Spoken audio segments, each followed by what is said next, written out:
Top 10 des idées reçues sur le photovoltaïque. Numéro 1.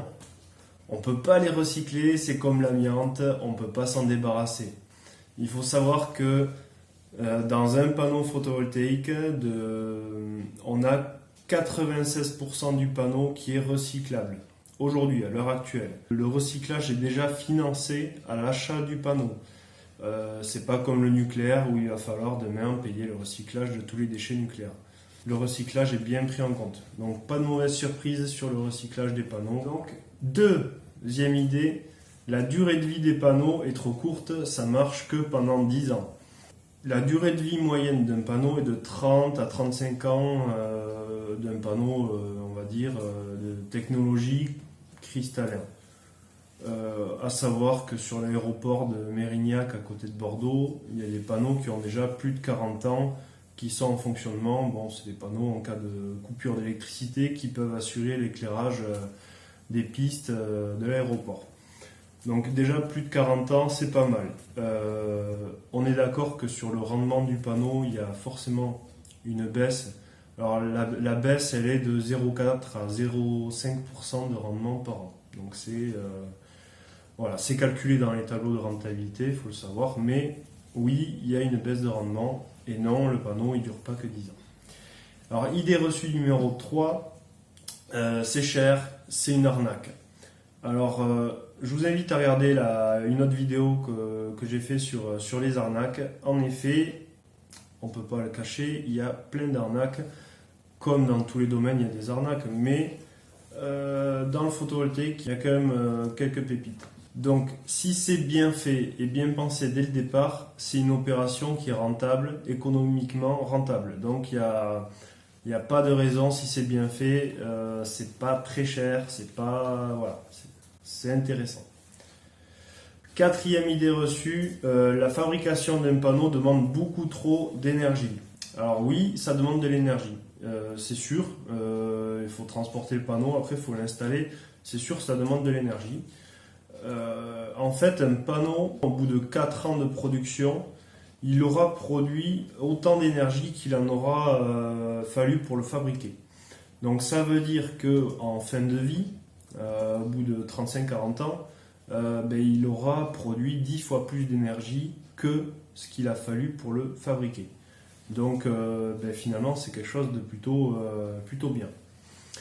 Idée reçue numéro 5, en cas d'incendie, les pompiers vont regarder brûler ma maison et ne vont pas intervenir parce qu'ils n'ont pas le droit d'éteindre le feu sur les panneaux. Alors c'est complètement faux. Les pompiers, sachez, renseignez-vous, allez sur les sites du SDIS de votre département. Vous allez bien voir que les pompiers ils interviennent, ils ont les outils spécifiques pour intervenir sur du matériel photovoltaïque. Donc en fait, quel est le risque pour un pompier? C'est l'électrocution s'il n'a pas été informé correctement de ça. S'il n'est pas équipé correctement, il peut s'électrocuter en pleine journée. Alors, comme une installation électrique, finalement, en fait, il faut intervenir avec des produits spécifiques pour éteindre un incendie. Donc ça, c'est lorsque vous allez appeler de l'aide, vous allez appeler les pompiers si vous avez un incendie chez vous. Il faudra bien prévenir les pompiers que vous avez une installation photovoltaïque sur place pour qu'ils arrivent avec l'équipement adapté. Donc voilà, c'était vraiment un conseil en plus. Donc idée reçue numéro 6, c'est pas étanche, ça fuit. Alors c'est pareil, c'est un petit peu comme les arnaques. Ça se rejoint un petit peu parce que finalement si c'est mal fait, si c'est fait à la va-vite, oui ça fuit, oui. On en répare malheureusement beaucoup d'installations comme ça, réalisées par des éco-délinquants. Donc si c'est bien fait, si c'est le bon installateur qui vous a fait l'installation, il n'y a aucune raison d'avoir peur pour des fuites. Non. Idée reçue numéro 7, c'est moche, c'est pas beau. Les goûts et les couleurs, c'est propre à chacun, déjà. Mais moi, mon avis perso sur ça, je préfère voir ça qu'une centrale nucléaire déjà. que des lignes aériennes électriques. Je suis pas choqué des fenêtres de toit ou des cheminées. Je vois pas pourquoi je serais choqué de voir des panneaux photovoltaïques sur un toit. Voilà. Après, aujourd'hui, nous, on peut faire des installations en fait avec des panneaux tout noirs. Donc ça, c'est quelque chose qui est quand même assez esthétique, mais libre à vous de voir. Alors, idée reçue numéro 8, donc c'est subventionné par l'État et ça coûte très cher aux contribuables. Oui et non.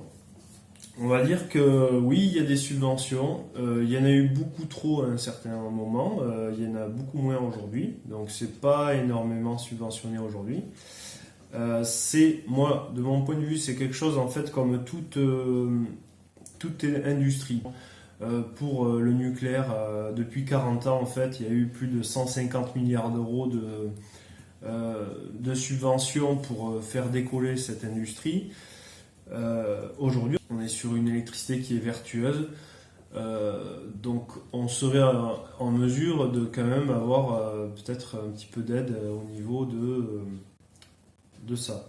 Alors, il faut savoir que sur votre facture d'électricité, vous avez la CSPE, la contribution au service public d'électricité.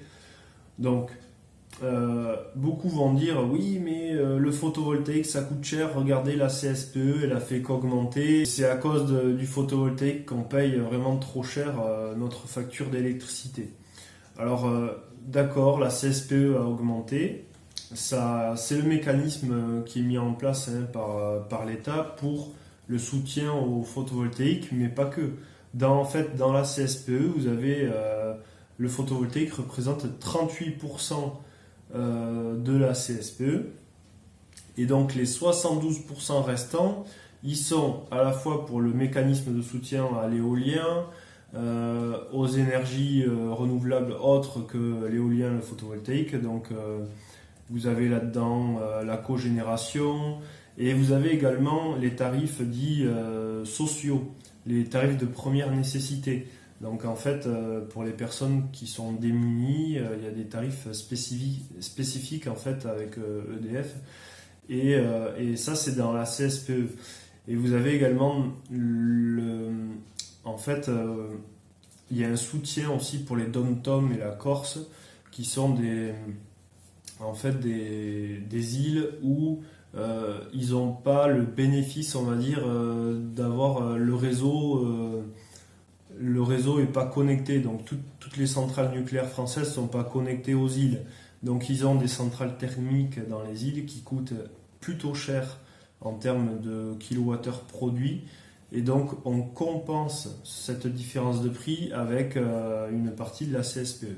Donc il est logique que si on veut développer une nouvelle énergie, une nouvelle industrie photovoltaïque ou autre, il est logique qu'il y ait oui, des subventions, alors peut-être pas autant qu'il y a eu dans d'autres industries, mais c'est logique qu'il y ait quelques subventions.